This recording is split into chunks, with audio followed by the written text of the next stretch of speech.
Hello, everybody. Small technical difficulty there. Oh my word! I don't know what happened. Everything on my machine was working, and then it wasn't. So I'm hoping that you guys are still there, or you've refound everything. I've got the thumbs up. Yes, thank you. I don't know what happened there, but we're going to get on 5 factors increasing the risk of canine injuries when it comes to our sporting dogs. So, Bob, thank you for the confirmation. Yes, and now I'm here, so I don't know where I went. Everything showed fine on the side, but let's get going. Enough of that now. What are those things that can increase injuries in our sporting dogs? Annika, hi! Awesome that you're here. We had a small technical problem, but we're up.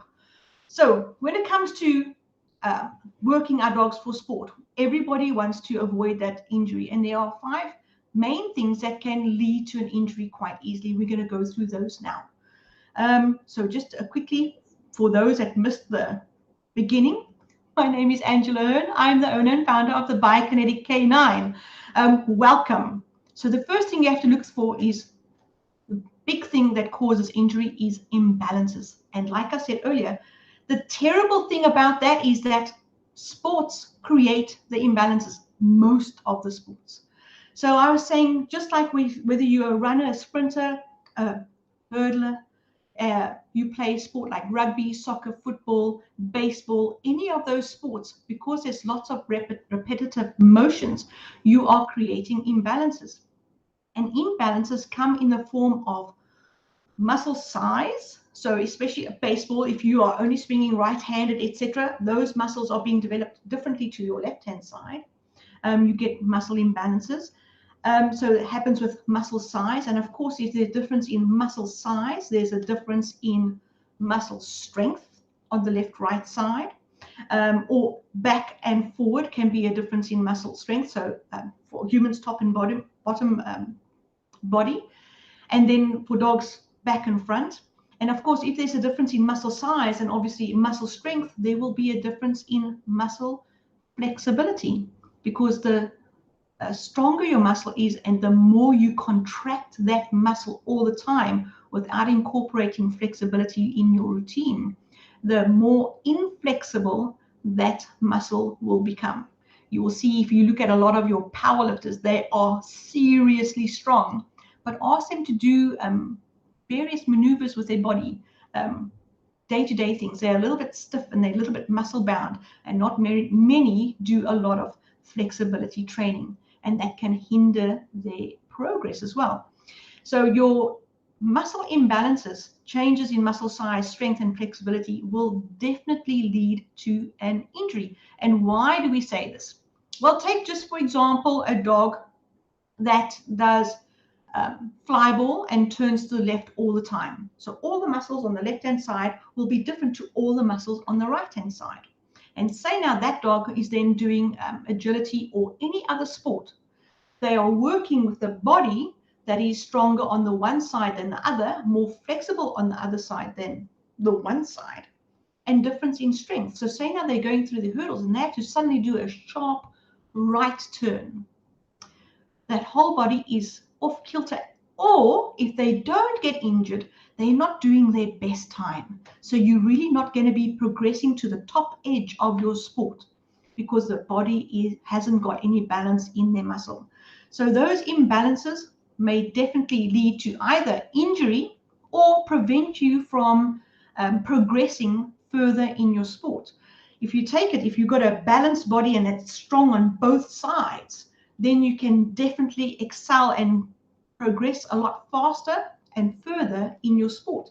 Even if you're looking at IGP and you are doing a lot of heel work by itself, competition heel work causes muscle imbalances. This has been proven left, right, and center. There's photographs everywhere to show you that there are muscle imbalances.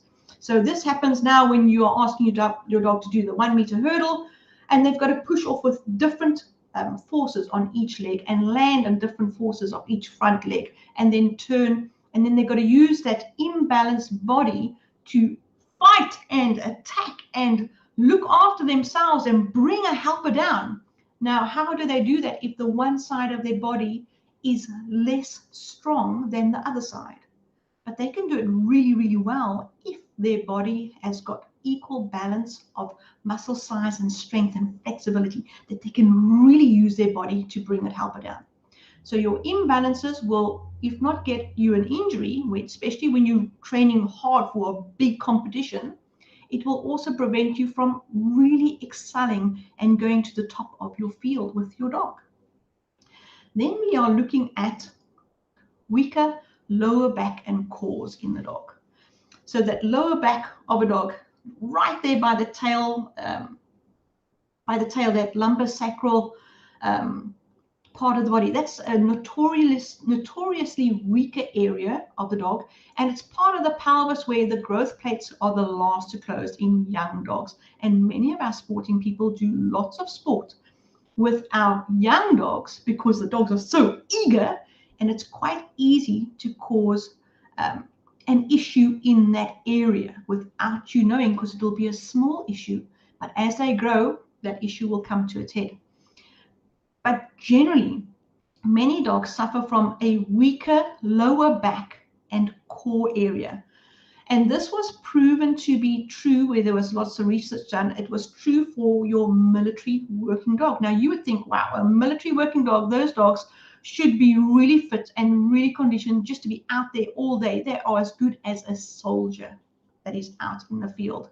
But they found that many of the military working dogs, here by 4 or 5 years old, suffering from lower back pain and pain in the hind legs, all due to a weaker lower back and core area. And that lower back and core area is essential for all of our power sports. Fighting that helper, we really need to ensure that the lower back and the core area along the hips inside the iliac crest and the actual hip bones, that those muscles lying on the inside and into the vertebrae, that entire iliopsoas band, all the muscles running all the way up, down up the spine through to the neck and head, on the inside and on the outside of the spine, all of those muscles right down into the glutes, into the thighs of the dog. That whole chain of muscles need to be strong for the dog to be able to deliver their best. If you look at IGP dogs, when they are fighting the helper, that core and lower back has to be so strong, because it's just their back legs on the ground, front legs on the helper, or hanging in the air, depending on how you've trained your dog. So they're only holding by their jaw, and the entire lower back pelvis area is having to work and fight a human being as they try and bring this dog down, this person down. And it's just your dog of maximum 40 kilograms, because they normally quite trim and lean and pure muscle, but it's this 40-kilogram male against a human, and you both are fighting that sleeve. And if you have any weak lower back core area, which is really easy to create and develop, especially through sports with those muscle imbalances, especially if one side is stronger than the other, you've got an imbalance that's going across that whole pelvic region and lower back region. Of course, you are looking at a injury within your sporting dog. And this imbalance, they've seen it in humans, many humans. If there's any muscle imbalances, it contributes to lower back pain. So if there's muscle imbalances in the hips, the glutes, those muscles that attach the hip to the last bone of the rib, if there's anything and you get a slight hip tilt, a lateral tilt on the hip, they cause imbalances and they cause muscle pain. A lot of things, a lot of pain is managed with humans through exercise. As soon as they can balance out the muscles in their lower back and core, a lot of the lower back pain actually dissipates and goes away. Annika, you saying this is a problem with my dog, lower back and core. It's a problem with many dogs, but there are things that you can do to strengthen those areas and support that lower back spine area as it attaches through to the pelvis. So there are things that you can do, and they've shown that the dog's pain levels go away as well as humans. So if it's just a weakness, there can be pain. The pain doesn't have to be an absolute injury. It could be just that there's weakness, it's pulling things a little bit skew, but it will definitely lead to an injury easily and quickly if you don't attend to the muscle strength and flexibility around that lower back and core. That is really important. So lower back and core is a definite issue for sport dogs. If it's in military dogs, it's in many dogs, because those dogs are really busy and they have to be fit to do their job. This was quite a big eye-opener for me. I know that a lot of people say, oh, I need hind-end strength, where people think it's just the back legs, but that lower back and core is oh so important. It is the bridge that joins the front end, shoulders and forelegs of the dog to the back legs of the dog. It's that bridge. It controls the two ends of the dog. You must remember the dog is walking on 4 legs, where we're just walking upright, but dogs are walking on 4 legs, and that bridge in between needs to manage and control that dog so that the one side doesn't become becomes, if it's weak, it's under less control. And especially for dogs that are doing agility and they have to do those weave poles or they have to do those tight turns, if that control, that bridge between front and back is not strong to manage and control the dog through weave poles and through jumps, you are looking at yes, injuries or early retirement. And it's not a nice early retirement if it's an injury in the lower back. As humans, we know lower back pain can be quite debilitating. And your poor dog, where you can look after these areas now throughout the dog's life so that they have a long, healthy, pain-free and enjoyable life right through to retirement, and a good retirement age too.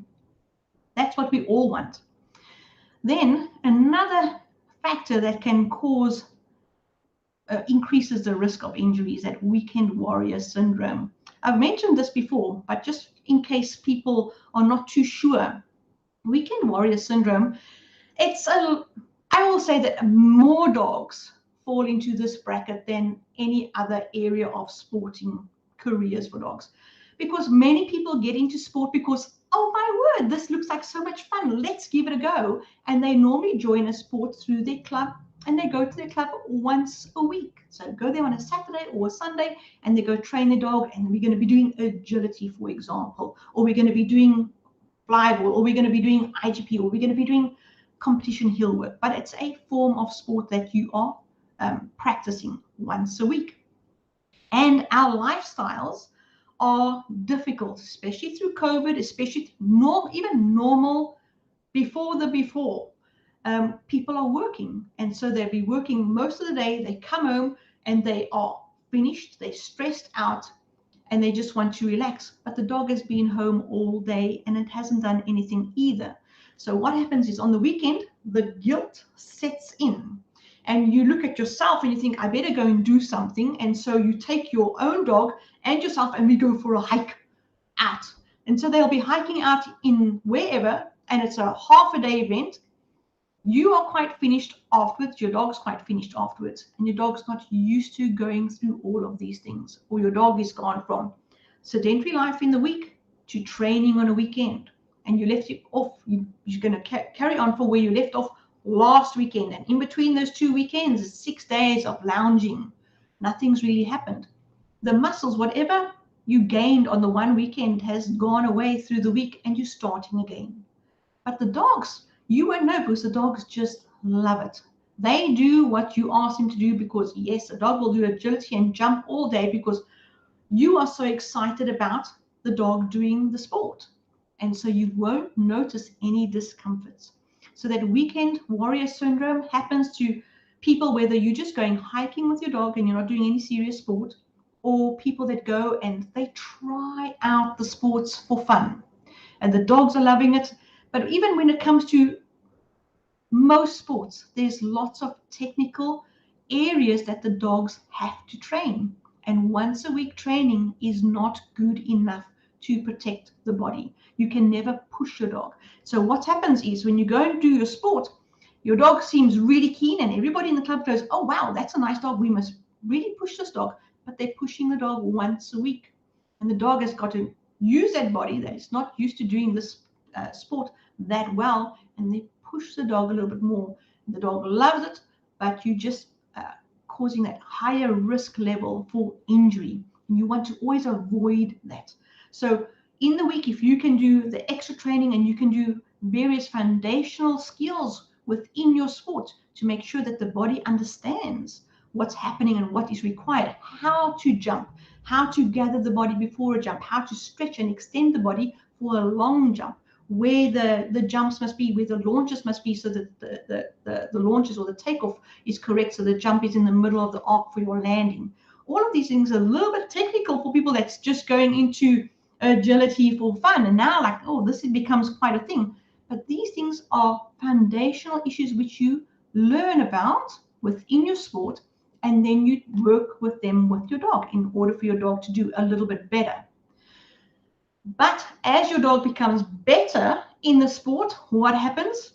Those muscle imbalances, they start to become an issue, and they start to be created, and they start to become cemented within the body.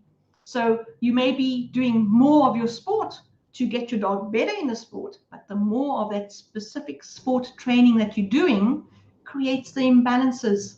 So you need to watch out for those. It's a fine balance. You need to watch what's happening with your dog all the time. So many people think sport equals fitness. So if I'm doing a sport with my dog is automatically fit. But this is a wrong way of thinking about things, because your sport is actually the application of the fitness that you've gained in the dog. So you first make your dogs fit.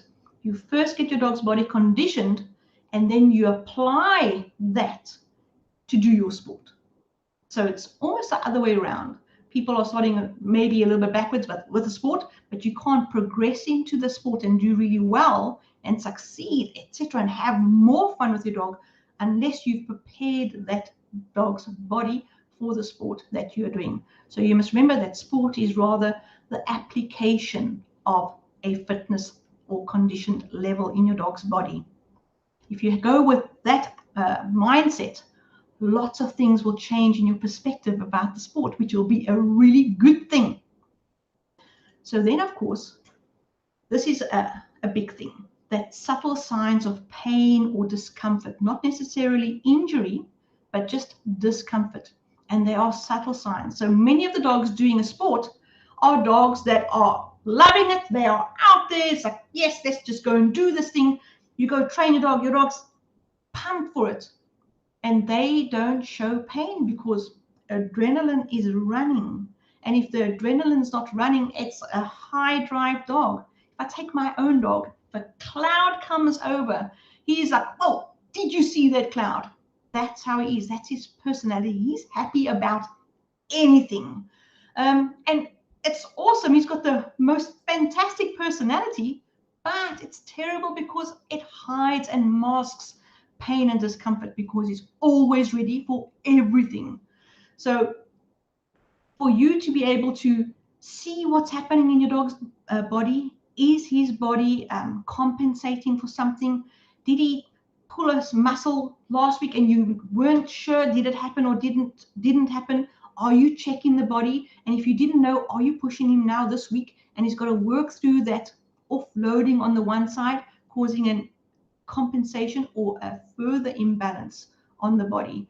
So where people are saying, and it happened with me where my dog was injured and the physio gave me the all clear, and she said, oh, your dog is fine, he's got no pain and he can go home, or you can just do some basic obedience work with him.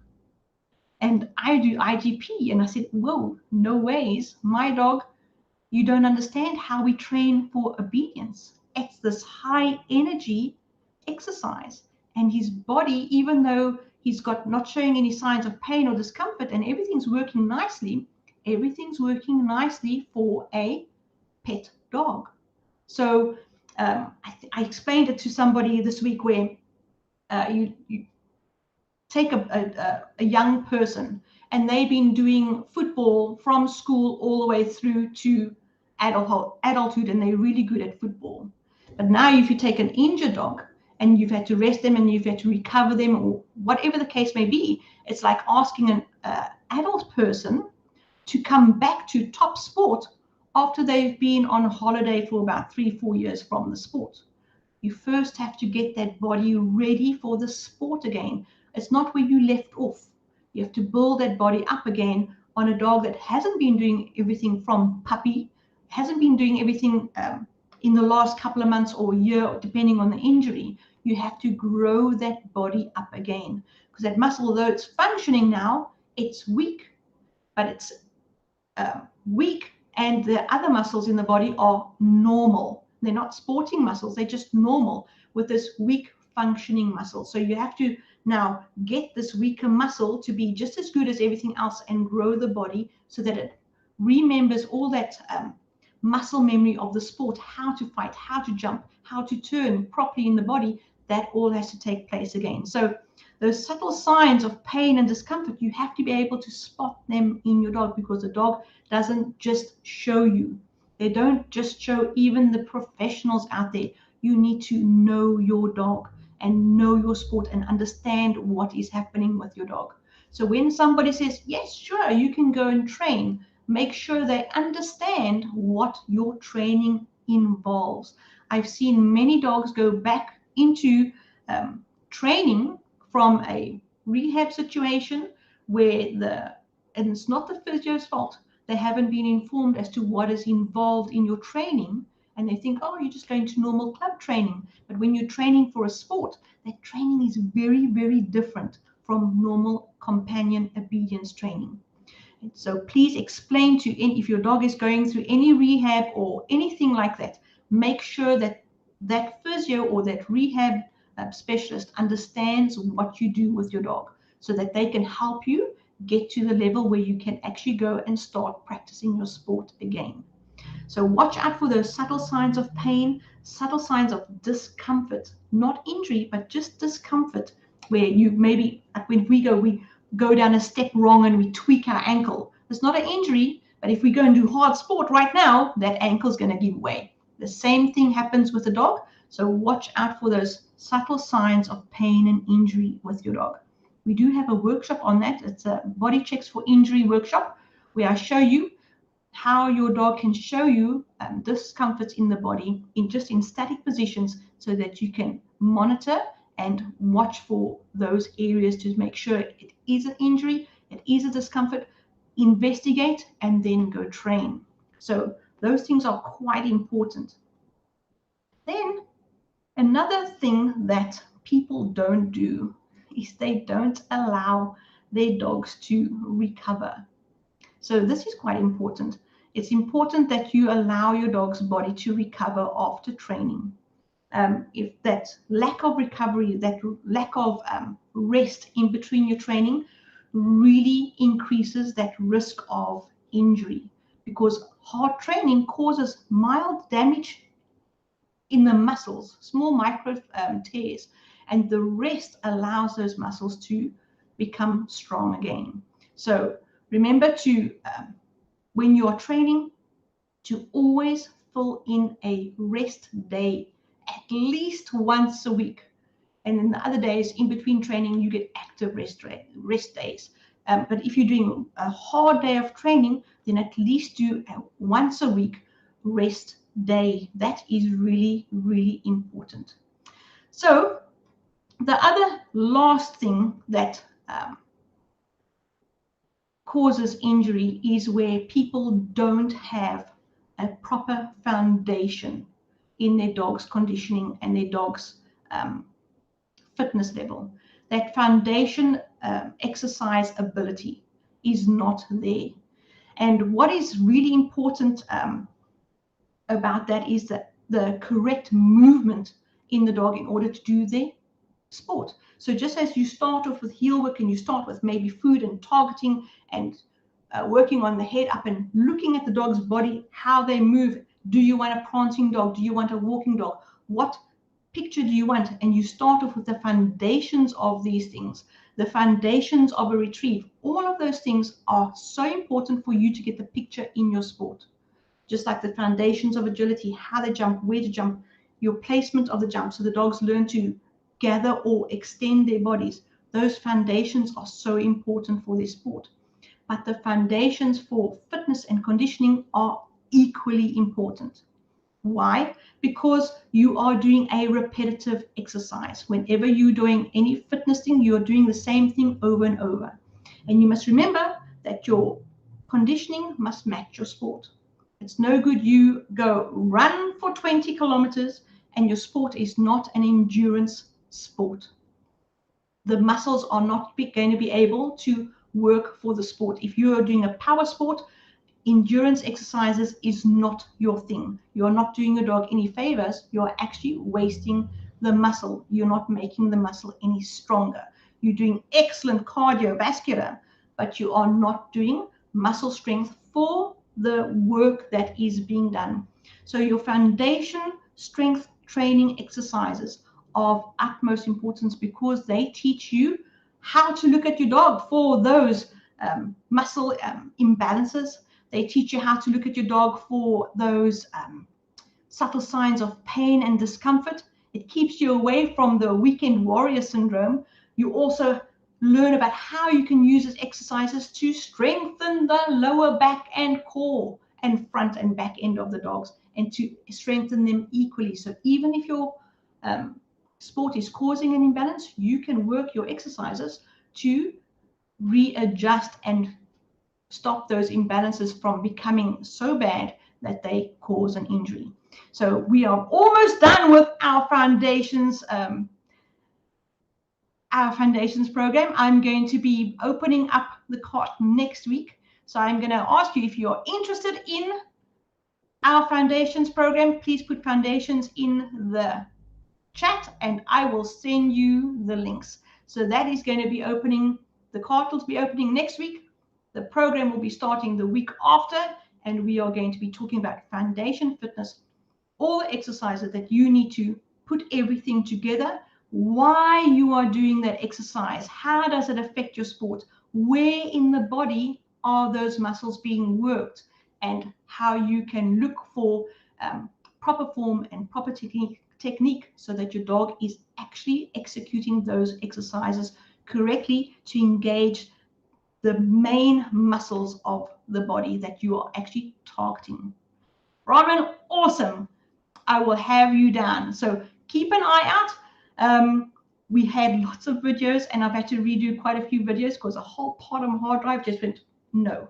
So that's the cause of the delay, but we're going to have all of these things ready for you. So hope you found these factors interesting. So if we want to go over them again, remember, number one, you need a good foundation. Just like your sport, just like anything you do with a dog, you need a good foundation in strength and how to keep your dog's muscles strong and flexible so that he can move and keep everything in balance, because you want to avoid those imbalances in the body.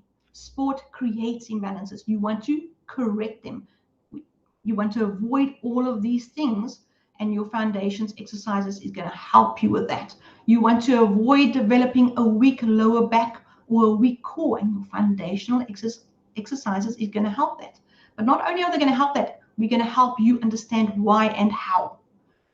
If you're doing foundational exercises, you're going to be avoiding that weekend warrior syndrome because you can do these in your house, just within your lounge or your bedroom. No big deal. It adds to your sport. And of course, you'll be able to see if there's any discomfort because we're going to be going through how to look for those subtle signs too. I'm glad that you guys enjoyed this, and I'm hoping that everything runs really smoothly, not after today's mishap with the video. But I'm going to say goodbye now. Look after your dogs, train nicely, train well, and give them a big hug from me, please.